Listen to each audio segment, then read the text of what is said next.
കല്ലൂസ് PSC learning ചാനലിലേക്ക് എല്ലാവർക്കും സ്വാഗതം. LGS റിവിഷൻ്റെ 45 ഡേയ്സ് ചലഞ്ചസിലെ ഡേ 2 പാർട്ട് 2 ഭാഗമാണ് ഇന്ന് നമ്മൾ പഠിക്കാൻ പോകുന്നത്. ജാലിയൻ വാലാബാഗ് കൂട്ടക്കൊല നടന്നത് 1919 ഏപ്രിൽ 13. ജാലിയൻ വാലാബാഗ് കൂട്ടക്കൊലയ്ക്ക് കാരണമായ നിയമം Rowlatt act. Crawling order British government ഏത് സംഭവവുമായി ബന്ധപ്പെട്ടാണ് പുറപ്പെടുവിച്ചത്? ജാലിയൻ വാലാബാഗ്. ജാലിയൻ വാലാബാഗ് കൂട്ടക്കൊലയ്ക്ക് നേതൃത്വം നൽകിയ British officer general Reginald Dyer. Jallian Walabagh കൂട്ടക്കൊല നടക്കുമ്പോൾ Punjab governor Michael O Dyer. Jallian Walabagh സംഭവത്തെ പൈശാചികമായ സംഭവം എന്ന് വിശേഷിപ്പിച്ചത് വിൻസ്റ്റൺ ചർച്ചിൽ. പ്ലാസി യുദ്ധം ബ്രിട്ടീഷ് ഭരണത്തിന് അടിത്തറയിട്ടെങ്കിൽ ജാലിയൻ വാലാബാഗ് സംഭവം ബ്രിട്ടീഷ് ഭരണത്തിൻ്റെ അടിത്തറയിളക്കി എന്ന് അഭിപ്രായപ്പെട്ടത് ഗാന്ധിജി. ബ്രിട്ടീഷ് ഇന്ത്യയുടെ ചരിത്രത്തിലെ കറുത്ത ദിനം എന്ന് വിശേഷിപ്പിച്ചത് വാലന്റൈൻ ഷിറോൾ. പഞ്ചാബിലെ കശാപ്പുകാരൻ എന്നറിയപ്പെടുന്നത് ജനറൽ റെജിനാൾഡ് ഡയർ.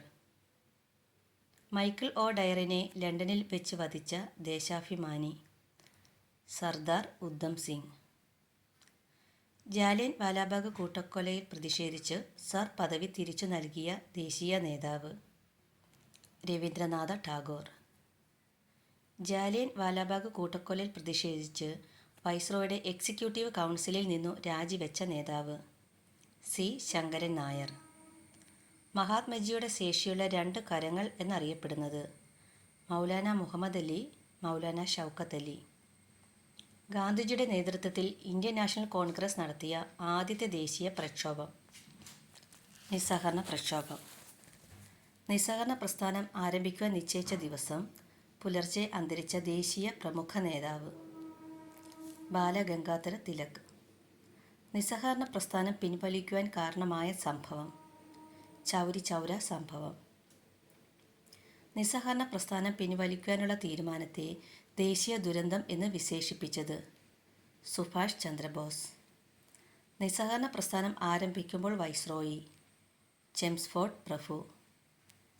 നിസ്സഹകരണ പ്രസ്ഥാനം തീവ്രതയിലെത്തുകയും പിൻവലിക്കുകയും ചെയ്തപ്പോൾ വൈസ്രോയി റീഡിംഗ് പ്രഭു. സൈമൺ കമ്മീഷനെതിരായി നടന്ന പ്രകടനത്തിൽ പങ്കെടുത്ത് പോലീസ് ലാത്തിച്ചാർജിൽ മരണമടഞ്ഞ ദേശീയ നേതാവ് ലാല ലജപത് റായ്. സാൻഡേഴ്സും വധവുമായി ബന്ധപ്പെട്ട കേസ് ലാഹോർ ഗൂഢാലോചന കേസ്. ഇന്ത്യയിലെ എല്ലാ പ്രധാന രാഷ്ട്രീയ പാർട്ടികളും ചേർന്ന് ഇന്ത്യക്കൊരു ഭരണഘടന രൂപീകരിക്കുവാനായി ചുമതലപ്പെടുത്തിയ committee Nehru committee. Nehru report തയ്യാറാക്കാൻ മോത്തിലാൽ നെഹ്റുവിനെ സഹായിച്ചത് തേജ് ബഹാദൂർ സാപ്രു. ഇന്ത്യയ്ക്കു വേണ്ടി സ്വരാജ് ഭരണഘടന തയ്യാറാക്കിയ ദേശീയ നേതാവ് സി വിജയരാഘവാചാര്യർ. ലാഹോർ സമ്മേളനത്തിൽ കോൺഗ്രസ് പാസാക്കിയ പ്രമേയം അറിയപ്പെടുന്നത് പൂർണ്ണ സ്വരാജ് പ്രമേയം. മാസ്റ്റർ ദ എന്നറിയപ്പെട്ടിരുന്ന വിപ്ലവകാരി സൂര്യ സെൻ. ബ്രിട്ടീഷ് ഭരണത്തിനെതിരെ ഗാന്ധിജി നയിച്ച 2ാമത്തെ ജനകീയ പ്രക്ഷോഭം സിവിൽ നിയമലംഘന പ്രസ്ഥാനം. ഞാൻ മുട്ടുകുത്തി നിന്ന് അപ്പം യാചിച്ചു, അങ്ങ് എനിക്ക് എറിഞ്ഞു തന്നത് കല്ലുകളാണ് എന്ന് ഇർവിനോട് പറഞ്ഞത് ഗാന്ധിജി. സിവിൽ നിയമലംഘന പ്രസ്ഥാനത്തിൻ്റെ ഭാഗമായി ഗാന്ധിജി നടത്തിയ സമരം ഉപ്പു സത്യാഗ്രഹം. ദണ്ഡി മാർച്ചിൽ ഗാന്ധിജി സഞ്ചരിച്ച ദൂരം 385 കിലോമീറ്റർ 240 മൈൽ. വെണ്മയുടെ ഒഴുകുന്ന നദി എന്നറിയപ്പെടുന്നത് ദണ്ഡി മാർച്ച്.